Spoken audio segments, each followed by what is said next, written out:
a second. Oh, he's connected. Hello? Hello, Hello? Denny Hilman. How do you pronounce your last name?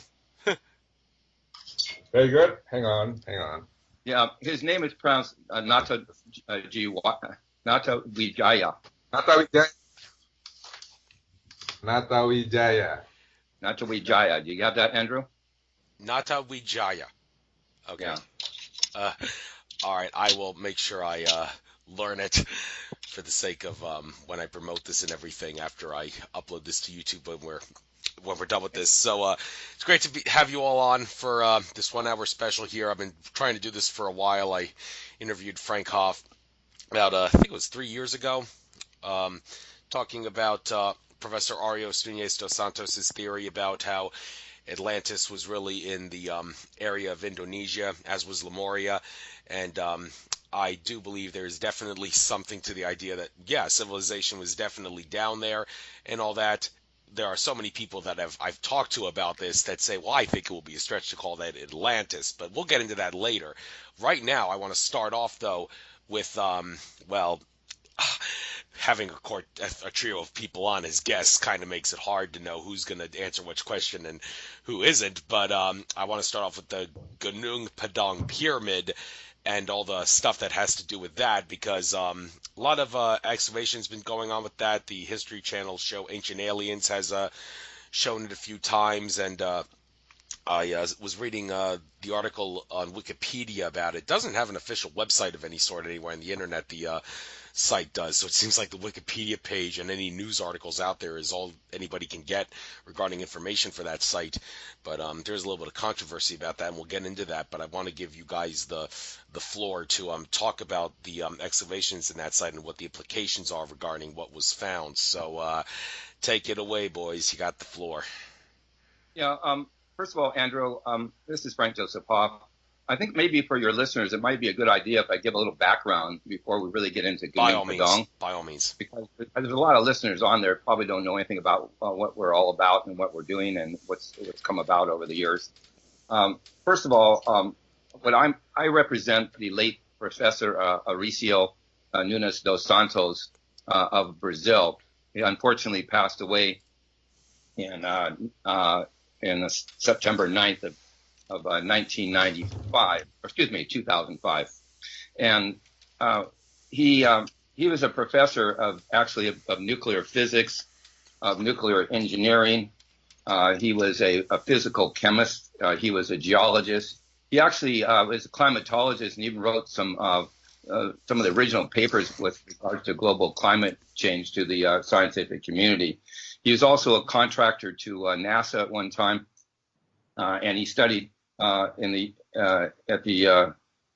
United States at University of, I think it was St. Louis, and he did a lot of different types of disciplines and backgrounds in what he was doing, but he had this passion for ancient study or prehistory, and he went out originally to disprove what is called the Atlantis with regards to Plato, because he really thought that a lot of it was just a lot of rubbish and talk, and there wasn't really anything to it. So he was going out to write articles and books and things like that, just really dispelling the whole notion of Atlantis.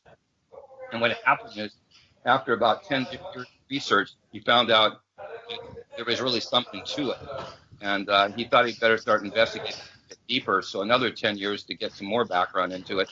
And then another 10 years, some of it along with me, to really fine tune it and fill in and connect a lot more of the dots.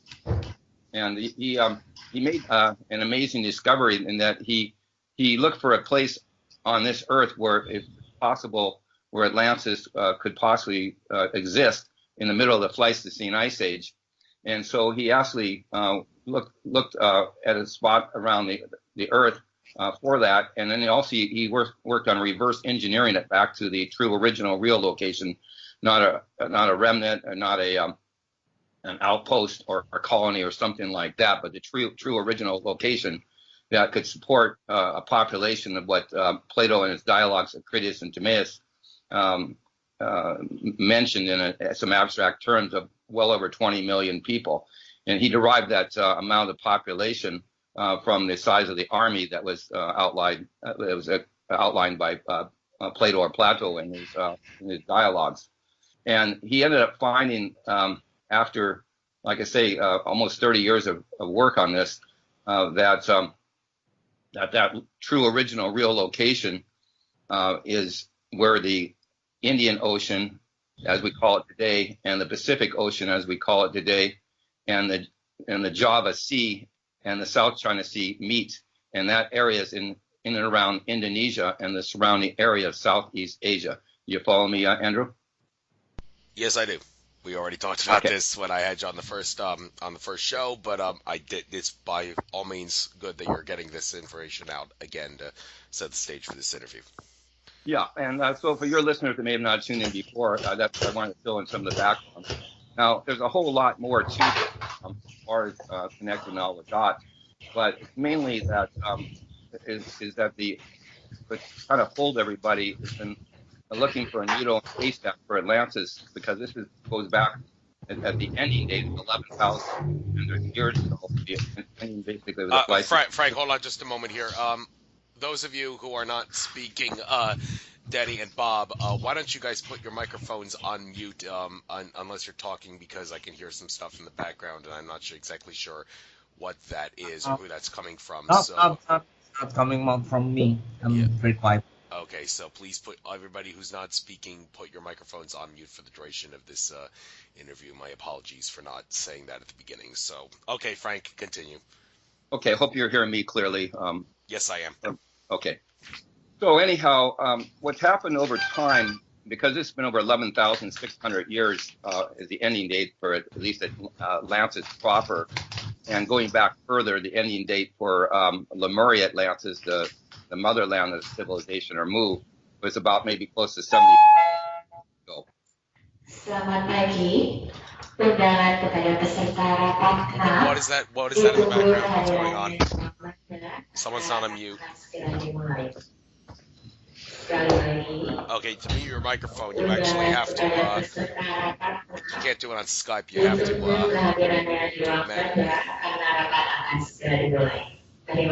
what is that?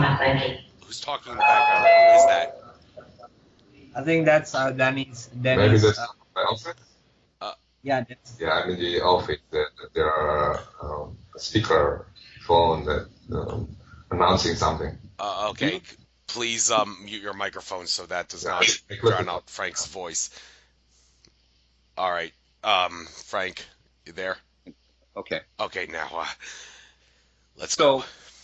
Anyhow, what's happened over time is that some of the oceans have got changed over time, because like the Indian Ocean one time used to be called even the Erythraean Sea, and the Pacific Ocean was actually supposedly discovered by Vasco da Gama, but it was actually named by Ferdinand Magellan when he saw it through the Straits of Magellan down along Argentina and Chile way. And so he saw it as a very peaceful and calm ocean, and he named it after the infinitive verb of called pacificar from either Portuguese or Spanish. And so depending how you use it in the sentence, it's either Pacifico or Pacifica.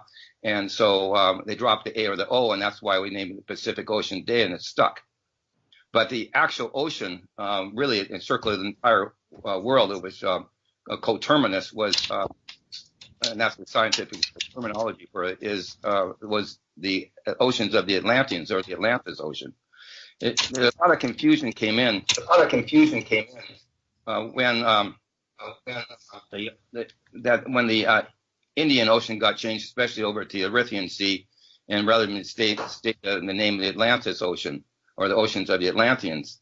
But the Atlantic Ocean, as it's called today, it would have been a lot easier if that one got changed, like, let's say, to the English Ocean, and either the Pacific or the Indian Ocean remained the Atlantis Ocean, because everybody thinks if it's Atlantis, it's got to be an Atlantic Ocean as it's called today, but it's not in the Atlantic Ocean as it's called today. It was in the oceans of the Atlanteans as it was 11,600 years ago. So this is one of the things I want to change, as far as people's misinformation on this of why Atlantis is not in the Atlantic Ocean as it's called today, because the names get changed. They get certainly changed over, let's say, 500 years or 1,000 years, but really a lot more over 11,600 years, the ending date of Atlantis. And Atlantis goes back much further than that. And so that was just the ending date. So what we've had going here is the Professor Santos came out with his book called Atlantis, A Lost Continent Finally Found in 2005, and with the subtitle, The Definitive Localization of Plato's Lost Civilization. Danny Hilman also has put out a book as well called Plato Never Lied, Atlantis is Real. So these have these books have really changed a lot about where Atlantis is located when we have started to find evidence in Indonesia. And one of those major pieces of evidence now, and there's probably a lot more to come, is a pyramid mountain called Gunung Padang. And Danny can talk more about that. He was the chief geologist in regards to that, doing the excavation of that. That was really started to take off in 2011 after myself and some colleagues came to Indonesia for an ancient Sundaland conference. And Sundaland is another word for Indonesia, or let's say Atlantis, or that sort of naming. And in 2011, they started to check on Gunung Padang because it was known, but they never thought there was really too much to it as far as potentially being an artificial mountain pyramid. And so Danny can tell you a little bit more about, what he did, after my conference was in Bogor, Indonesia in October 2010, where I brought forth Professor Santos's book, not only in English, but also it was also transcribed into Bahasa Indonesia, the language of Indonesia, for the Indonesian people to read as well. So if you can maybe have Danny come on and tell you a bit more about the Gunung Padang ancient megalithic pyramid mountain, that would be good now. Yes, it would. Before I give you the chance, though, I just want to, one thing I do on this show is I need to get out all the controversy and all the criticism and all that. And it does say on the Wikipedia page, and you don't have to talk about this right off the bat by any means, but when I give you the floor to talk about what you found, please do talk about this so we can set the record straight on this. It says here in Wikipedia, criticism, 34 Indonesian scientists signed a petition questioning the motives and methods of the Hilman Arif team, and I just opened a link to that. It says, digging for the truth, a controversial megalithic site proving the authenticity of these ruins has taken on the aura of a nationalistic quest. All right, Michael Bachelard and Karuni Rumpies. I'm not going to say anything further about this, but I'm sure you know exactly what I'm talking about here.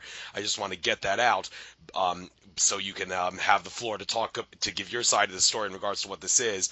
But Danny, tell us about what you found regarding the pyramid, what you believe, and then set the record straight on all this controversy. Hello? Yes, you have the floor. You asked me to speak about that? You could talk about, well, not right off the bat if you don't want to, but if you want to, go ahead. It's just that I wanted to get that out because it was going to come up in conversation at some point because, it's on Wikipedia, so I had to raise it. I'm sorry, but that's what I do on the show, bring up conflicting pieces of evidence brought up by different people, so I want you to give you the opportunity to give your side of the story in regards to this. So by all means. Yes, Andrew, about that controversy, the Gunung Padang, we study Gunung Padang, a team of geologists and geophysics and also archaeologists for like 3 to 4 years. So we have hard evidence based on the standard geophysical explorations like resistivity, GPR, ground penetration radar, seismic reflection, magnetic, and also digging, the excavations. And they all show undoubtedly that Gunung Padang is, it's a big, sophisticated structure.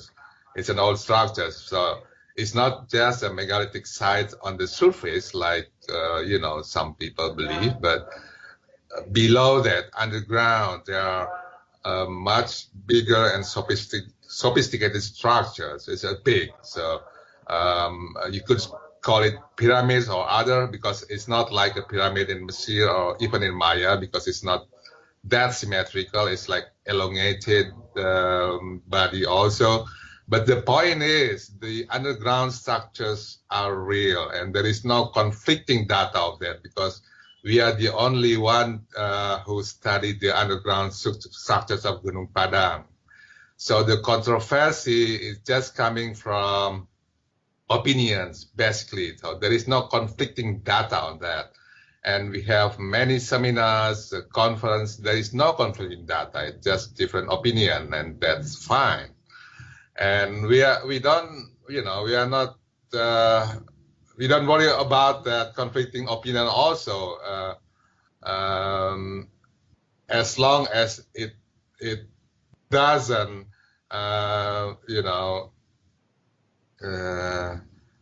prohibited the research to go on. So, but that's what's happened, because these people who against research in Gunung Padang want research to stop without doing, other research, other studies that conflicting us. So that is not happen. And you also have to acknowledge that the research in Gunung Padang are also acknowledged by the government, the provincial government as well as the central government.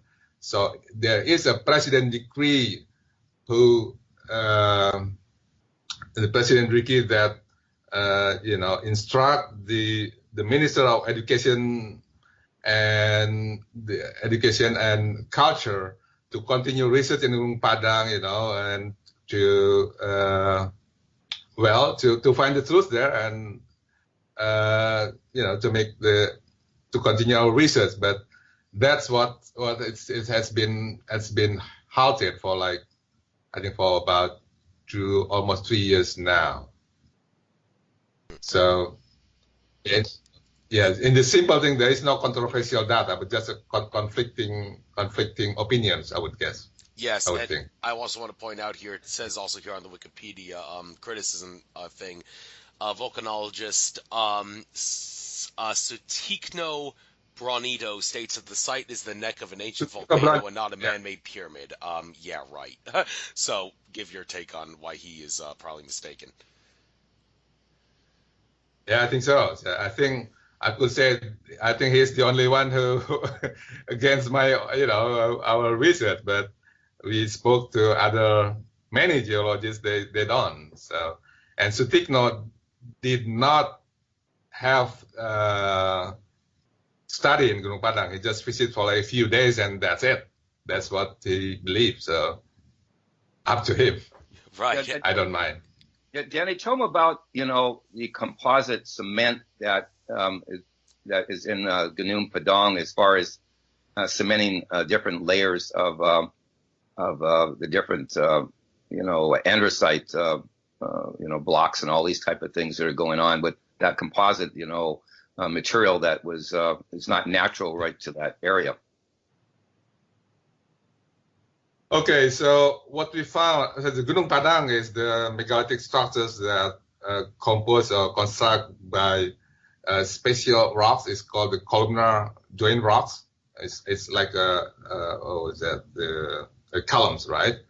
It could form naturally, columnar joint rocks everywhere, but of course we know exactly what the natural form of the columnar joint rocks looks like. And what we found underground Gunung Padang, it's not on the natural states. So that the columnar joint rocks has been arranged by human. It's very clear from the fabric and also from the fine grains that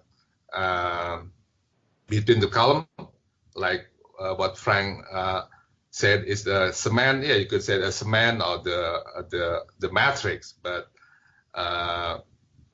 in principle, it's not in a natural state. So we dig that for like 10 meters and still going on. So that's it. I mean, it's not a natural, columnar joint rocks.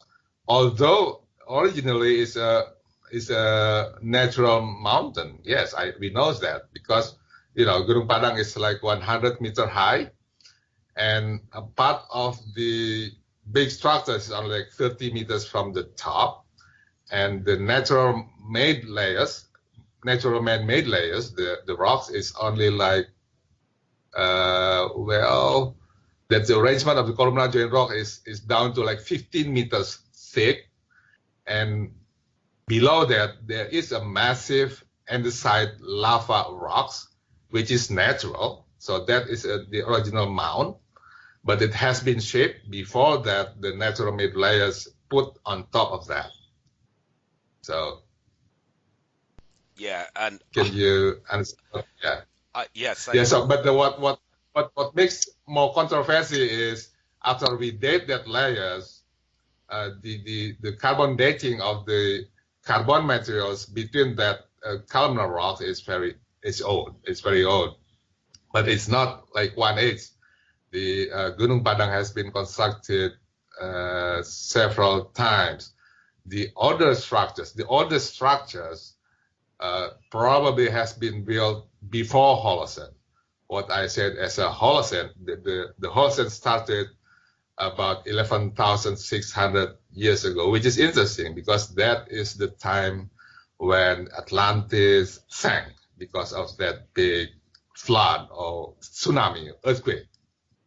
So Gunung Padang has been built before that. That's what makes controversial because it's went through the prehistoric human on Earth that we know it. Yeah, listen, Andrew, he's referring to the changeover between the Pleistocene Ice Age period and the Holocene period, okay? Yes. And I Yes. wanted... You have something else to say? I do have a question, but if you want to get anything else out, by all means. Yeah, I think the basic knowledge is about the Atlantis it's not just an Atlantis, but it's about that the history we know is only goes into the early Holocene, which is 11,600 years ago, which is known by archaeologists, by the historian, is the beginning of the agricultures, the beginning of our cultures. And the mainstream belief is before that, before the flood, before the Holocene, there is no cultures, which is primitive cultures. So on that scheme, Atlantis will be hard to believe because it's going into the territory in the unknown historical unknown history, right? So what I'm under grand scheme, what we would like to propose is that there is a lost history before the Holocene, and I think Atlantis we could say is the only history about the culture before our culture, I would say. Yes, and I wanted to ask, all this controversy and criticism about how you, quote, created a civilization around the period to explain your finding, and that's a direct quote from Wikipedia that I'm taking. Is it possible, dare I say it, that there is a conspiracy to shut you guys up because there are forces out there who don't want people to know that, yes, the history textbooks need to be rewritten. A lot of what we've been taught is a lie. Excavating the Gunung Padang Pyramid would expose that, and all this stuff that revolves around trying to paint you in a bad light is designed to keep the general public from waking up to the fact that our history books should be rewritten. You want me to answer that, Bob? Whoever wants to answer it, by all means. Danny? You can all answer it. I'd like to say about the conspiracy.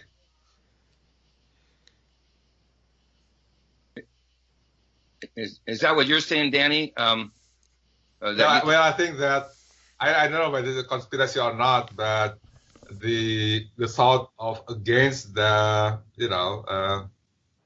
the history before Holocene, I think is all over the world, not just in Gunung Padang, but also in like Sphinx, in pyramids, in Giza, when Robert Shaw also proposed that Sphinx is being built,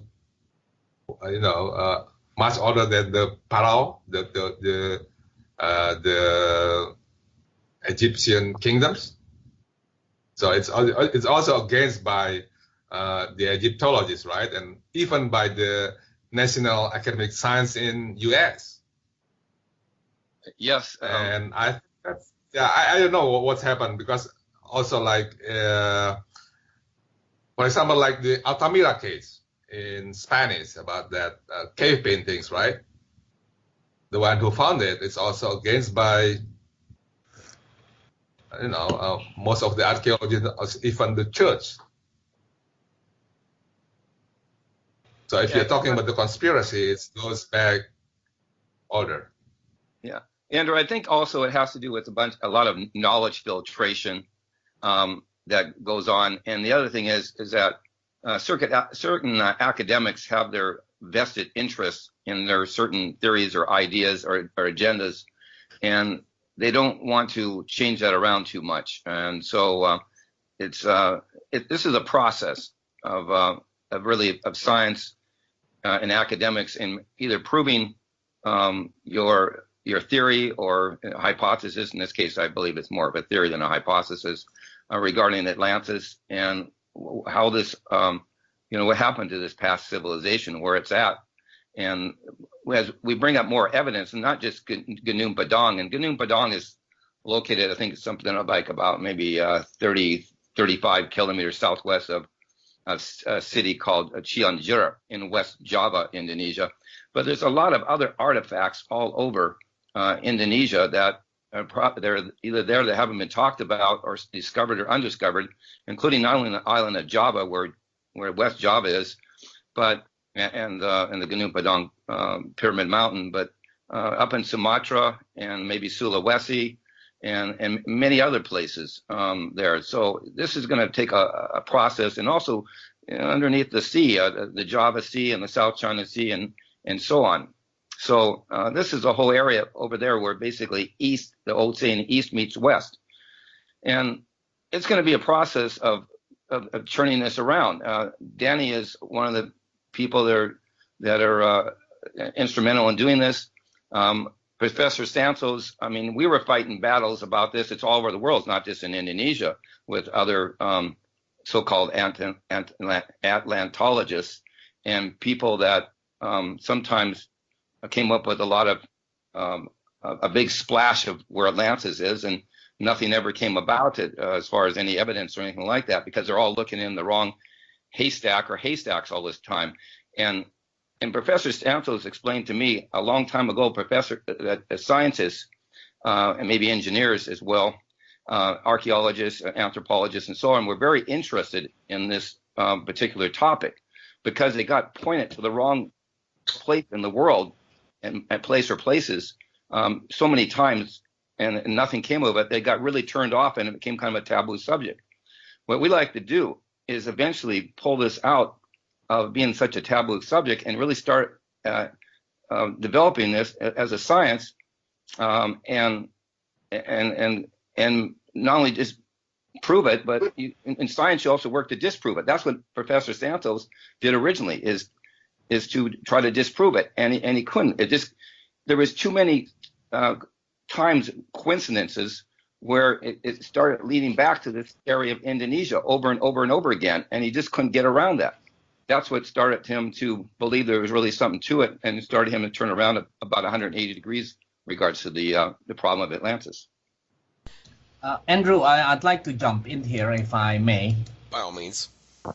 Yes, the point that Dr. Danny Hilman is making is correct. I mean, I'm taking a different view, but in support of what Dr. Danny Hilman is saying. I mean, most of the critics here they just do criticisms without any supporting evidence. I mean, take the case of, for example, Stephen Oppenheimer. Okay, he wrote this book, right, and he basically said the same thing, right? That 10,000 years older times ago, back in Sundaland, in the plateau where Java is right now, is there's this ancient civilization, right, that lives there.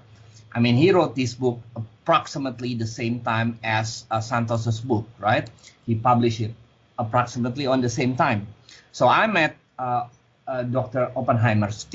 Again, the same with Gunung Padang. His theory on the Sundaland civilization was also a lot of criticisms, right? So back in 2012 or 13, I kind of forgot, I met Dr. Oppenheimer in University of Indonesia. There was a seminar, right? So I exactly asked the same question as you asked, Andrew, to Dr. Danny Hilman. I asked him, Dr. Oppenheimer, I mean, there's a lot of criticism towards your theory about the Sundaland civilizations, right? So what do you say about that? And he said, well, most of them just criticize me without any supporting data. So, it's non-scientific criticism. They just criticize without any data or to back up their criticism. So it's the same thing. So what I'm trying to say is most of these controversials or criticisms against the ancient civilization is, it's just hearsay, no data whatsoever to back up their criticism of the ancient civilization theory. So that's my opinion. Okay. One thing I do want to ask is about the whole idea of an ice age. Now, I read Michael Tsarian's book, Atlantis, Alien Visitation and Genetic Manipulation, and he made a very, very mind-boggling and bold claim in that book. Now, there's a few things in that book that he says that I got problems with, but then again, there's a lot of good things he says that I think the book is worthwhile to read. He actually makes the assertion that there never was a Pleistocene ice age, and the whole idea that there was an ice age was to hide the fact that there was a great civilization called Atlantis way back in the day. Now, Tsarian, he asserts that Atlantis and Lemuria, they coexisted, like Professor Santos says, but he is of the opinion that Atlantis is in the Atlantic Ocean, as you guys say it is not, but he would back up his claim by saying, well, there was no ice age. That's a mainstream science, mainstream history lie. We've all been duped. We've all been suckered. So you guys don't think there was an ice age. It never actually happened. And, well, was there an ice age? What evidence do we have that there was? Well, Andrew, I'm a geologist. I know that ice ages happen. It's in cycles of the global cycles between the ice age and the warm age, and the cycle is about 100,000 years. So the last ice age is about 20,000. That's maximum. And the ice age before that is about 130,000, and it's all recorded in the Earth.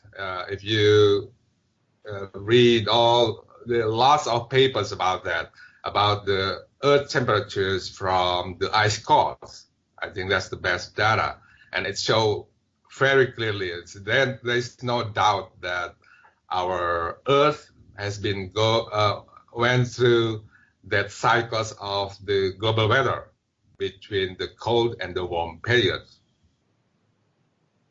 Yeah, that's the facts. Yeah, no doubt about that.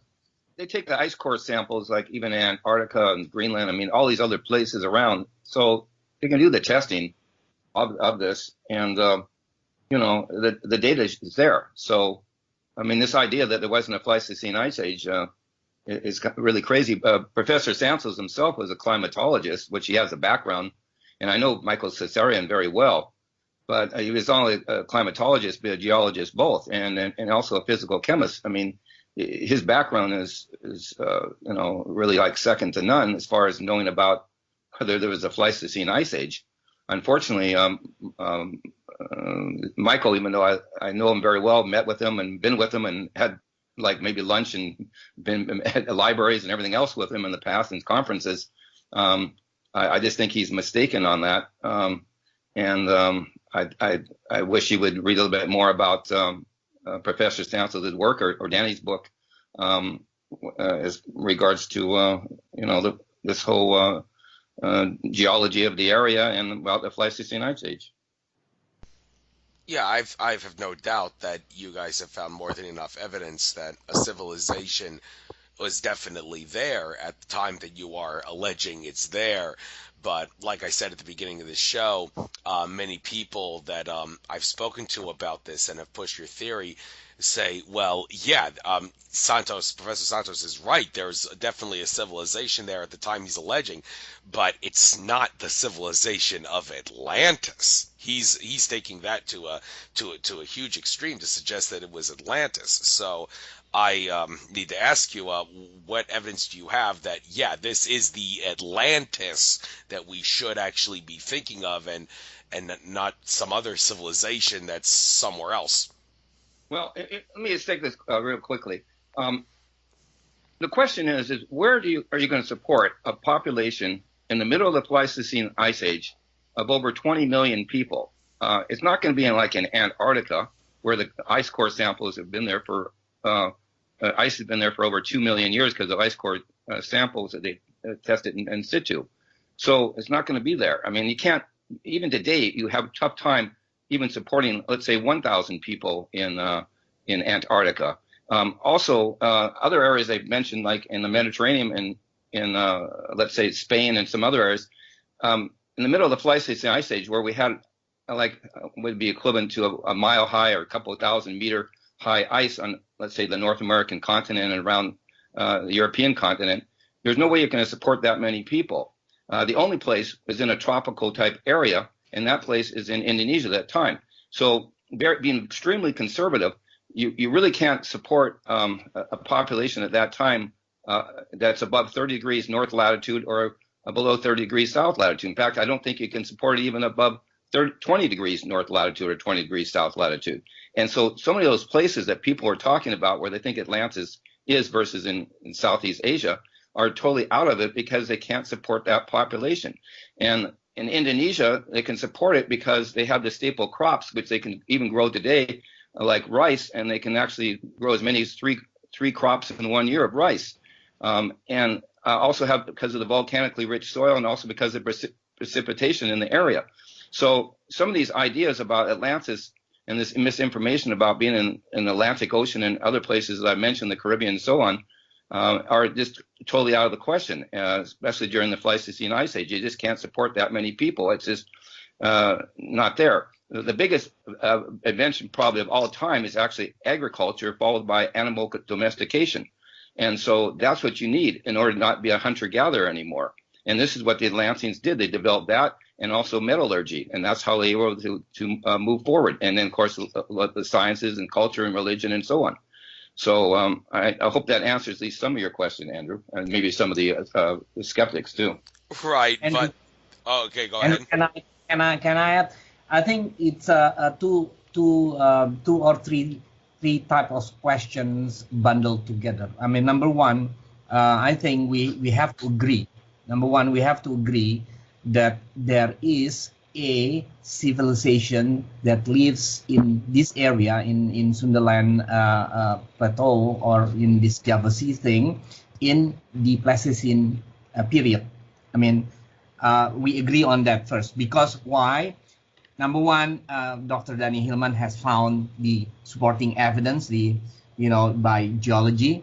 And second, we have to refer to Dr. Oppenheimer's works, that even though he does not mention about Atlantis, but his work on linguistic and DNA and stuff like that, he present a very strong evidence that there is a civilization that lives in this area about the Pleistocene period. Okay. Now, then the second question is, who is this civilization, right? Who is this civilization which lives in the Pleistocene period, right?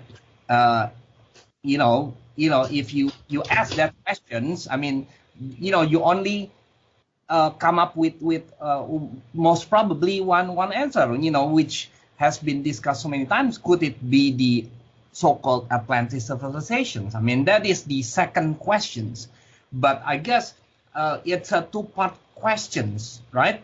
Number one, we have to establish first, I think, without without reasonable doubt, that there is a strong evidence, that's strong evidence that there is a civilization that lives in this area 10,000 years ago, right? Around that time period, right? Strong evidence. Then second question would be, is this civilization the so-called Atlantis civilization? So those are two-part questions, right? Which I think, should be answered. Maybe Dr. Hilman can answer that. He wrote a book that Plato never liked. So I mean, we have to agree on the first question first. I think without reasonable doubt, strong evidence that there is this civilization. What do you think, Dr. Danny Hilman? I could say is that the Sunda land in the Pleistocene it's really wonderful place. It's very fertile soils, like Frank says, have a very great natural resources of mines and oils and coal and whatever, metals. And well, that's what the first impressed me, is that the description in the Cretaceous Timaeus about the land of Atlantis, it really fit the description of the Sunda land.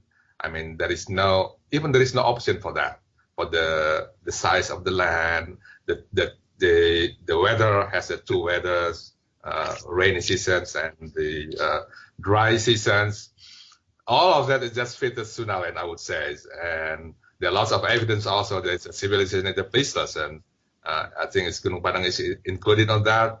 And there are other data that I have never published, which is, well, I have the marine cruise over the Sunda Strait and found the harbor that's now, it's down about 60 meters down the ocean, down the sea level.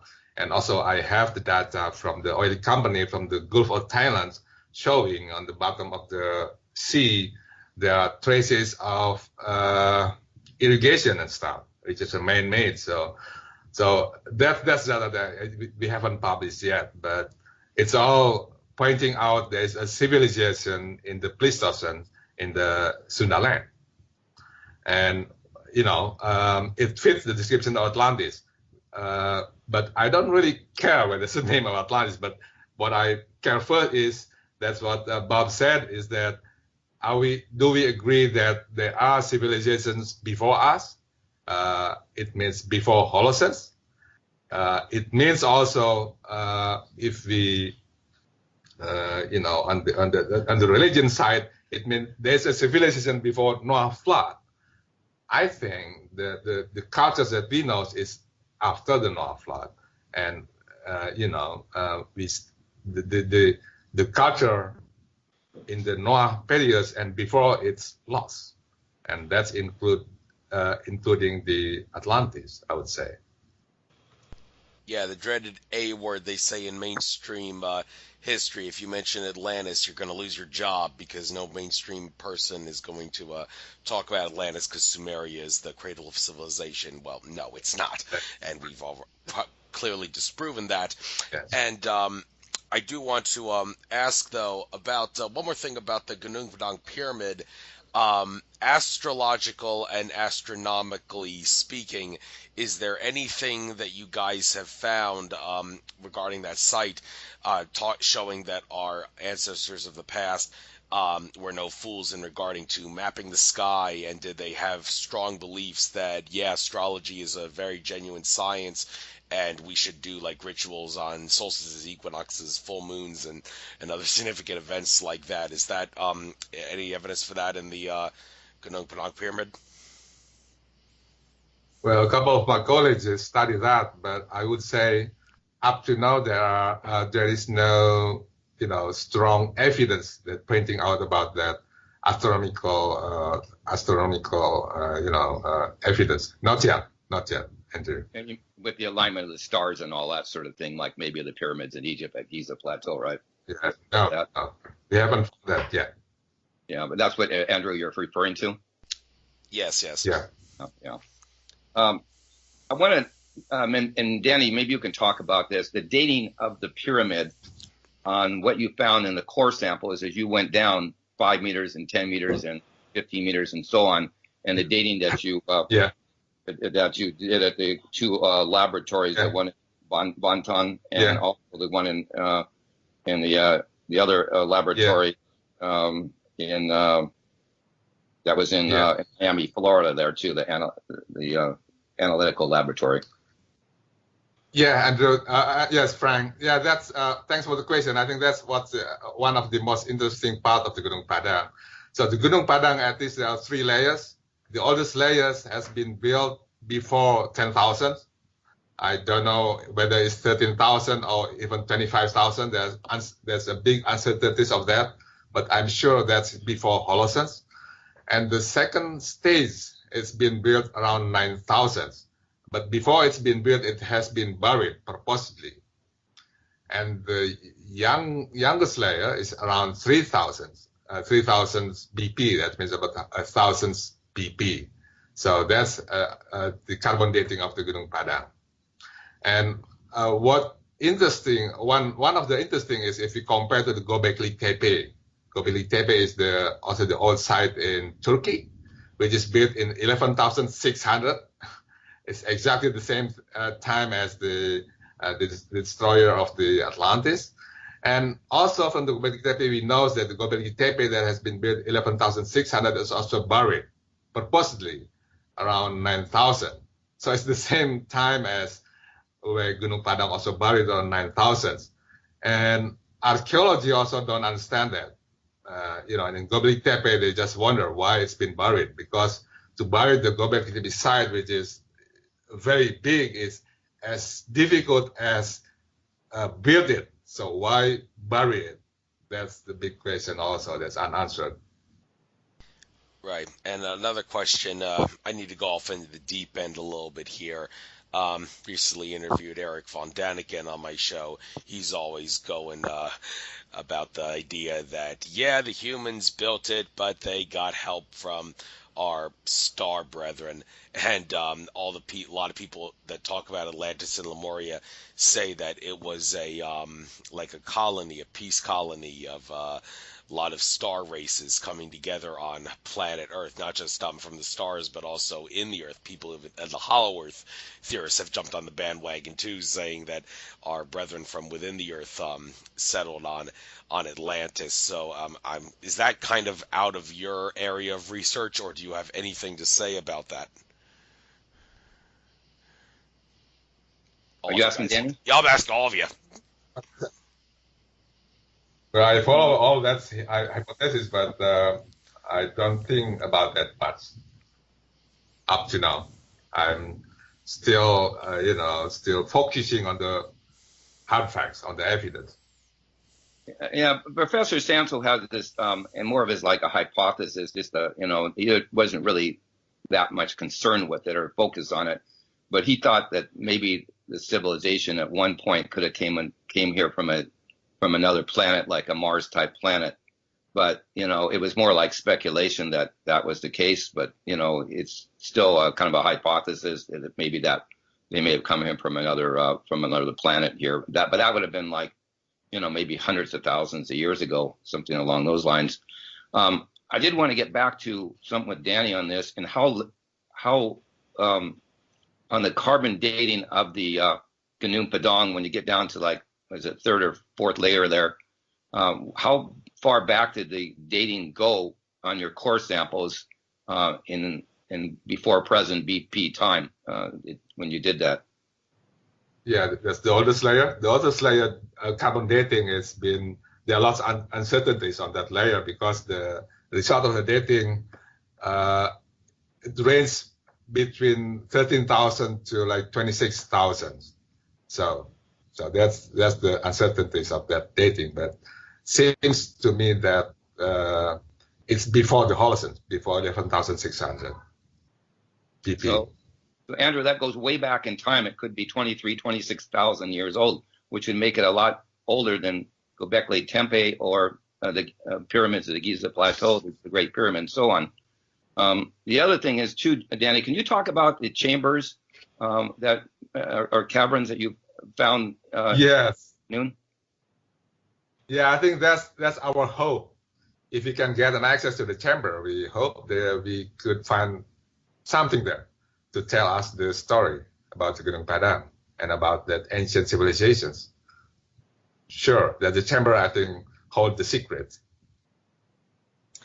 Dr. Danny Hilman, is the chamber, is it a natural occurring caverns or cavity, or is it a man-made kind of chamber? Can you differentiate? Can you tell? Yes. It's not just one chamber. There are several chambers on it. One or a couple of them is not on the massive lava, so it's on the man-made layers, which means it's 100% artificial. But there are chambers also on the lava in the side, the massive volcanic rocks, the natural rocks, which means that it could be originally come from the caves, from the natural caves on the massive rocks. But it seems to me from the geometry that I got, the underground geometry that has been, illuminated by seismic reflection, by resistivity, by the GPR, showing that they are very regular. It means that even it's originally from the natural cave or natural tube on the lava, but it has been modified, become by man. Yeah. How many chambers did you find, Danny? How many chambers actually down there you found so far? The one that has been proved by drilling, by all that geophysical methods, at least like 3. The biggest one is on the center of the site, about 30 to 60 meter depth, and the size is big, is like 10 to 10 meters, 10 to 10 meters, and high could be more than 5 meters. And the chambers, interestingly, is not just one, but it's like 2 levels of chambers. It's big. I mean, it's huge. Well, I'm still hoping that one day we could get an access to that chambers, and it's been proven by the resistivity, by the seismic reflections, by the drilling, and so the chamber is there. It's just the question of time when we could have an opportunity to continue the excavations and get an access to the chamber. Can you give us like an approximate dimension of the chamber? How big is this chamber is? That's what I said. The chamber seems to be bigger than 5 times 10 meters. The height could be 5 meters or more, and it's 2 levels of chambers. It's not just one. Seems to me. So it's a size of a basketball field. Yeah. It's like a size of basketball field. Like basketball hall. Yeah. It could be that size. Yeah, you're correct. Probably put your whole house in there, Bob. Yeah, that's right. So, Dr. Danny Hilman, have you found a natural entrance towards the chambers? The natural entrance. Yeah, that's a good question. On the result of the geophysical exploration from resistivity, I could see the access from near the surface to that chamber, but it's been blocked by I call it the second layers, the layers that has a date about 7,000, which is if you dig Gunung Padang, it's only buried 1 meters, and it goes to 5 meters depth. So the thickness of that second layer is about 3 to 5 meters, but it's it's a massive. It's raised by the columnar joint rocks. It's not easy. I mean, to excavate that. I would say that the access is blocked by that but that layer. Maybe there are entrance, but we have to do a full excavation to find the access, I would say. So, Dr. Danny Hilman, tell us what's preventing you and your team to start entering or excavating? Is it more towards funding, or is it more toward permission from the central government? Both, I think. Both. Okay. Right, but permission and funding. And permission from the central government has not been given, even though the previous president has already given some kind of presidential decree to do the excavation. All right. Yeah, okay. that's actually that's what it's very hard to say, because there are a president decree, and there's also the minister of the education decree. There's a team also. There's a national team that has been formed in 2014 to continue the research, and it has not been dismissed. I mean, the team is still there, but it's not has not been activated since the new government. So that's the problem. Okay. All the legal stuff is there. It just need for the central government to activate the team and continue the project. That's it. Have you communicated with the Bureau of the National Archaeology under the Ministry of Education and Culture?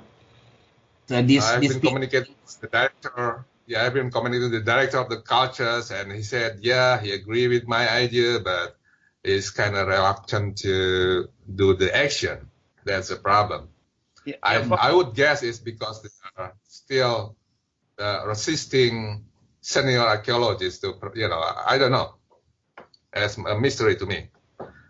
Yeah, Bob, you and I met with the Director General of Education and Culture too, so you might tell Andrew about that and the listeners. Well, yes. You should tell him. Excuse me, Mr. Hilman? Yes? Yeah, I've met Hilman in the early 2014, and he agreed to the idea to continue the research, but he's kind of reluctant to do that because, his colleagues, some of his colleagues a bit hesitate to that idea. Yeah. I don't know now because it's like... Yeah. I got that impression too when me and Frank met Dr. Hilmar Farid, the Director General of Culture. Yeah, he supported, but since he said the archaeology actually not really under his sort of like a structure, because it is under the Bureau of Archaeology, which is in the research. So it's a different branch. Right, so basically he said he cannot in full support because it's in the other branch of the ministry. So he said something like that, Dr. Danny Hilman. Yeah. In a simple way, the very question here is very complicated, right? Very complicated. It's like mysteries. Yeah, yeah, Frank, go ahead. I'm just going to say, Andrew, you remember the times, at least we had in this country and maybe other places around the world, where you wanted to get something done, you had to get, kind of group participation or mass participation. People used to send the cards and the letters in, now the emails and social media and so on, to start moving this project ahead by sending it to, the academic community, some, emails and letters, and maybe some government officials, to really find out about, and what this project is really about is about our humanity, where we all came from, about a civilization really began. And as you mentioned before, we don't believe it's in Samaria or Mesopotamia, but in this case in Southeast Asia. But what we really need to do is all find out where it is. I mean, what our prehistory or past history is all about, and where it derived from. Where civilization began, not necessarily maybe where humans came from, but where actual civilization began, because there was a migration going back and forth between Africa and Southeast Asia, as Professor Santos mentioned in his book Atlantis, the Lost Continent Finally Found. So what do you think about that kind of thing for your listeners, Andrew? Well, my listeners will definitely have a lot of things to say about it. I mean, I could go on a whole new can of worms talking about how people like extraterrestrial contactee Mark Kimmel talks about how Atlantis and Lemuria were around like hundreds of thousands of years ago. And when he talked about that in my interview with him, I was like, where are you getting these numbers from? And he's like, well, the ETs don't follow time the same way that we humans do, so maybe that has to do with the discrepancy. And I'm like, well, okay, well, you're complicating the issue there, but I mean, but nonetheless, I think maybe some of the information he's getting is valid if the people he's communicating with are valid and all that. But also regarding humanity being created and all that, I'm also a firm believer in Zecharia Sitchin, and many of my listeners are. I have on many of my previous shows debunked all that garbage about Sitchin being a disinfo agent and someone who tried to lie and deceive about the reptilians and the Illuminati and all that. That was all lies to paint Sitchin in a bad light, apparently, and his some of the translations that he made of the tablets may not have been truly accurate, but I spoke to some person at a MUFON conference who said that it was actually in the Greek text and not the Sumerian text that Sitchin discovered the connection between the Anunnaki and Nibiru. Make of that whatever you will, but I just wanted to throw that out there and see if maybe, well, okay, maybe at some point we can try to combine the work of Sitchin with the work that we're doing. So Sumeria may not have been the cradle of civilization, but we're talking Sitchin's time like 450,000 years ago, or when the Anunnaki came 300,000 years ago, when the genetic manipulation splicing happened. Well, yeah, so that's another thing, and how does that tie into Atlantis? Who knows? I don't know, but I'm just throwing it out there for the listeners to make sense of it, and hopefully maybe you guys could at some point try to make sense of it yourself. You know, you're more than welcome to, but I'm asking the questions. There's a lot of questions to ask and a lot of answers that need to be sought. So I'm very glad I was able to get you guys on, and is there anything else that you guys want to get out before we call it a day? Or a night, wherever part of the world you're in?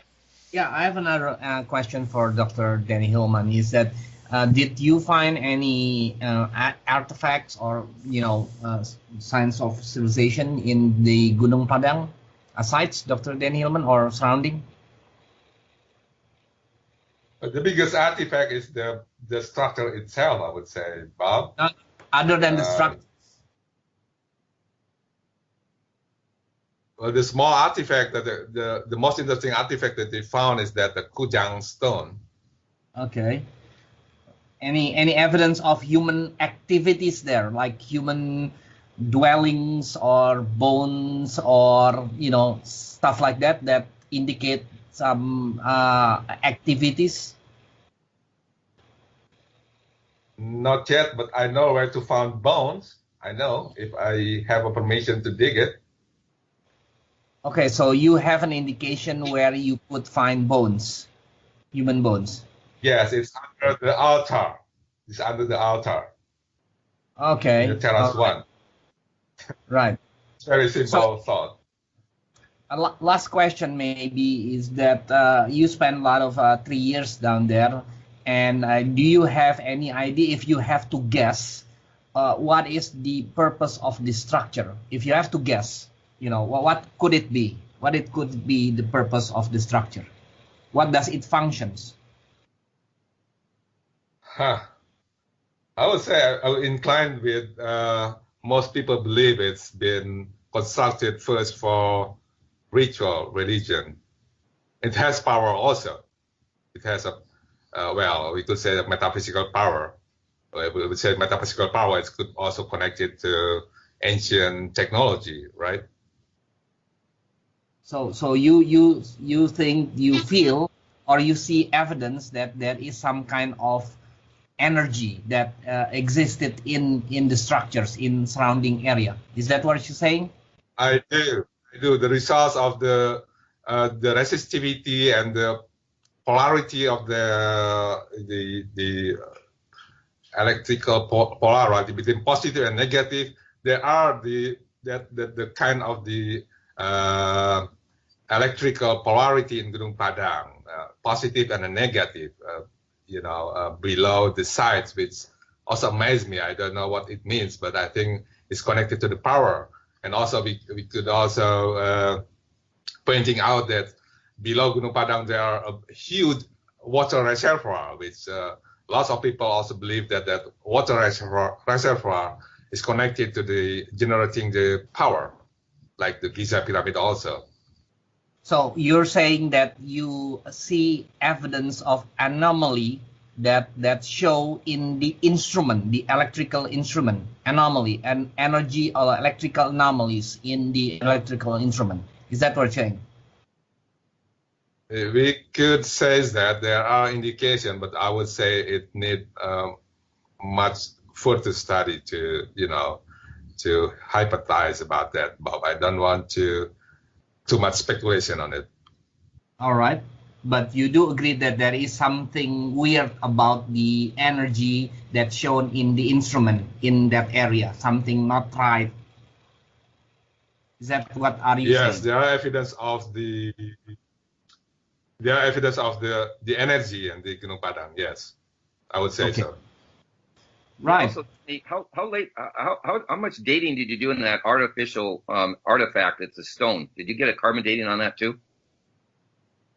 I have like 15 carbon dating that's been sent to Beta Lab. I hope I could do like tens of them. I mean, tens of, much more than that. With just limited fund that I couldn't do that. And I would hope that we can do a better job in the future. Because for the site like Gunung Padang, we need not just a good enough job, but we need really an excellent job because it's a controversial. Yeah, did you get any dating on that particular stone that you mentioned though at all? Did you get a carbon date on it and BP terms though? Oh, you mean the artifact, the Kujang stone? Yes. The Kujang stone is on the layer that's been buried around 10,000, so it's older than that. Right, Dr. Yeah, Denny. The dating of the layer that buried that is 10,000 years old. Yeah. Last question before I think it's coming to an end. Because people are from all over the world are listening to this. I mean, my conclusion, I hope we agree on this, Andrew, that there is this strong evidence that there is a civilization that lives in the period of Pleistocene, which shown by the Gunung Padang sites. Right now, my question is that Dr. Denny Hilman, is that you're talking about funding. Briefly, like what kind of funding? Ballpark figure that you would need. I cannot hear you. You have any idea? Like, hello. Yes. Yeah, Dr. Denny, you hearing me? Yes. I would like to state that our research in Gunung Padang is genuine. I have all the data, and if people like to ask me, I will give all the data. There is no secret. And the dating, I know the dating has not been excellent. It's not that bad. It's fairly good, but it needs further studies. And I would say I would invite everybody in the world, every researchers, to study more Gunung Padang. If they are interested in doing study in Gunung Padang, just contact me. We could, I think it's open for, the people all over the world. Now, I'm not expecting people to. Was that? My final question is, that to continue your finding, continue your research on Gunung Padang, to do the excavation, stuff like that. What kind of budget funding you're looking at that, so maybe we can raise it, for our fund, looking at through crowdfunding, whatever. So maybe we can ask the government what size of funding. Do you have any idea? Well, funding could be very flexible. We can go from only $100,000 US to many more. Yeah. What size Yeah, that I think you? what the risk is not that big. The funding will be bigger if we'd like to reconstruct Gunung Padang. Yeah. But we can start from whatever available. But What's the minimum amount that you require that you can restart the whole project? Looking at 100,000 or? well, 100,000 USD would be enough for me to to get into the state where all the people, all the scientists agree what Gunung Padang is. Basically. Right. I think that is the most important, to get everybody agrees that Gunung Padang is the magnificent, it's the giant sophisticated structures, and it's very old. People doesn't have to believe what the carbon dating that I have been done, but I think people should do further study of that. Right. So Frank, we can do a crowdfunding for this and then do a FGD or whatever, so that the research on Gunung Padang, which is, could benefit or change the whole history of mankind. What do you think, Frank? Well, I think that would be a good start, that's for sure, because it's really about the population of the whole world, about humanity for the whole world, not just for one country or one particular group or otherwise, but for everybody, about where we really come from, our roots, where civilization began, and a whole lot maybe of information that might come out of this that could benefit all mankind as well. So I think that would be a very good use of the money to move forward, especially if we can gain some information and knowledge from ancient technology. Andrew, I'd like to kind of wind out with giving some information resources out so people can maybe, check out things. Go ahead. I do have some things to say at the end too, but give out your stuff first. Okay. I wanted to say that, first of all, Professor Santos's website is at www.atlan.org. It's the first 5 letters of Atlantis, and it's a .org website. Our book, which is Atlantis, the Lost Continent Finally Found by Professor Mauricio Santos, also has the subtitle, The Definitive Localization of Plato's Lost Civilization. On Danny Hilman's book, I may have actually said it just a little bit different before, but it is called Plato Never Lied, Atlantis is in Indonesia. And both books can be gotten through various bookstores, and most importantly on Amazon.com. I also wanted to mention that the word Gunung Padang, I was able to get an English translation on, because my wife is also Indonesian as well. She's actually Sunda, and she speaks not only Sunda language, but Bahasa Indonesia and a language around Jakarta called Betawi, and so on. And the word Gunung Padang means the Enlightenment Kingdom, mountain place of our great ancestors. So that's what it means, the Enlightened Kingdom, mountain place of our great ancestors. That's a rough translation of Gunung Padang.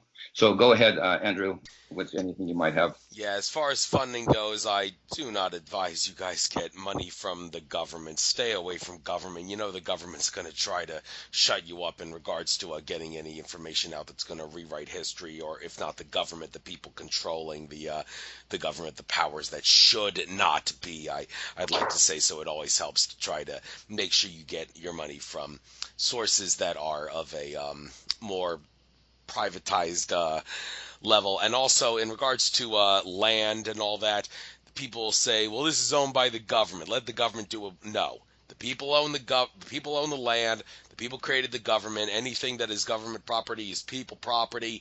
You have the right to graze cattle on your land and all that.